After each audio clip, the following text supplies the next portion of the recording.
We want to bring in Ophie Osen-Cohen. She lives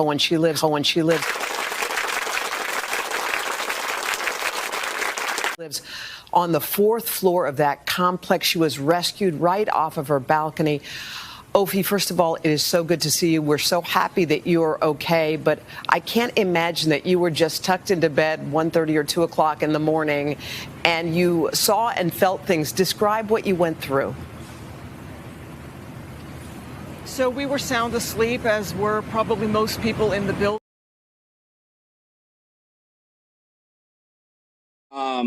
So this morning I was walking our dog.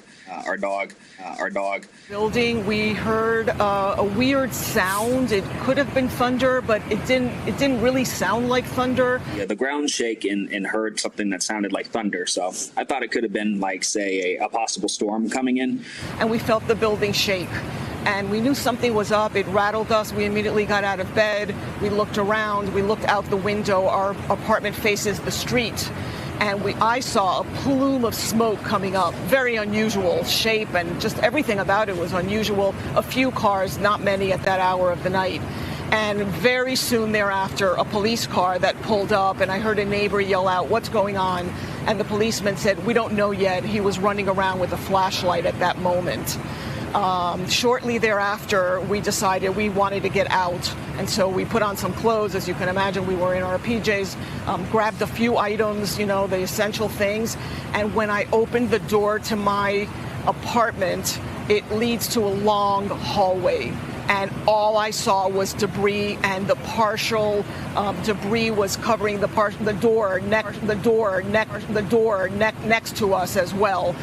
There's another staircase that we took and went down and saw several other people that were in the staircase. We tried to exit on the pool deck and could not open the door. It was jammed. So we continued down and went down to the garage, but it was full of water. Up to our ankles already. We didn't know what was going on at that point, and we realized that we weren't going to be able to get out through there either. So we decided to go back up the stairs. The door to the building itself, we couldn't get it back in because the electricity was out. We went back up the stairs. We took two elderly people with us that we didn't know. We met them in the staircase to our apartment, and decided to go out to the balcony and wave down fire rescue. And they are heroes. They're just unbelievable human beings. And they came up with a ladder and a bucket and got the four of us down. It is just overwhelming to see when we opened the door and saw that the building had collapsed. It was just surreal. It's surreal, really surreal.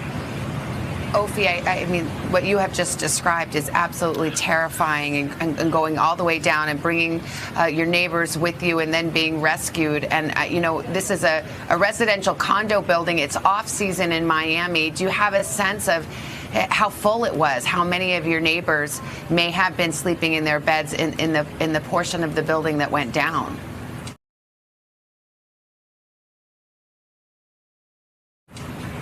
Right. So it's a 12-story building. There are about 186 apartments. I can't tell you exactly how many people were there, but, with COVID, people weren't traveling as much, and also people were visiting. So it's hard, with COVID, people weren't traveling as much, and also people were visiting. So it's hard to say how many people.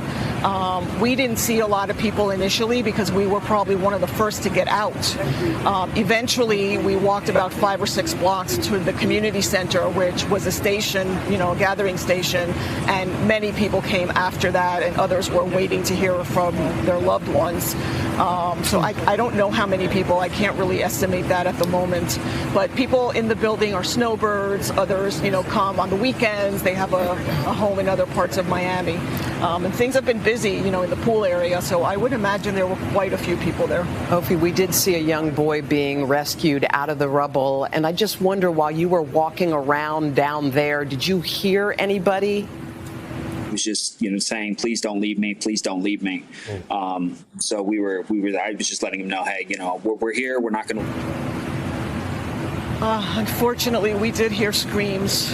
I don't even want to think about it. We did hear screams, but I couldn't tell where they were coming from the rubble, from the apartments. People were on their balconies, waving flashlights, yelling to the firefighters. So I'm not exactly sure where the sounds were coming from, to be honest. Well, Ophi Osten-Cohen, we're happy that you are okay. Thank you so much for speaking with us this morning.